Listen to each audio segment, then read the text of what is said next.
যে দোয়াটি পড়লে আপনি যা পড়বেন তাই মুখস্থ হয়ে যাবে, জীবনে আর কখনো আপনি বলবেন না। আপনি যা পড়বেন তাই আপনার নলেজের ভিতরে ফিট হয়ে যাবে, আপনি কখনো বলার চেষ্টা করলে বলতে পারবেন না। ইমামে আজম রহমাতুল্লাহি আলাইহি বলেন, আমি যখন প্রায় সময় ম্যাক্সিমাম সময় যখন এই দোয়াটা যখন আমি পড়ি, আল্লাহ পাক রব্বুল আলামিন দোয়ার বদলতে আমাকে এমন ব্রেন, এমন শক্তি আর এমন ফখর আমার আল্লাহ দান করেছেন, আমি যা পড়ি একবার আমি বলতে পারি না। দোয়াটি হচ্ছে আল্লাহুম্মা ইন্না নাস্তাঈনুকা আলা তাআতিক। এই দোয়াটা পড়বেন।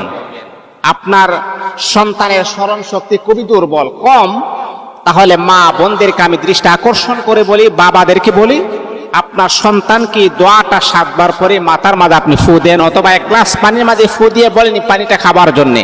দেখবেন আল্লাহ পাক রব্বুল আলামিন আপনার সন্তানের মেধা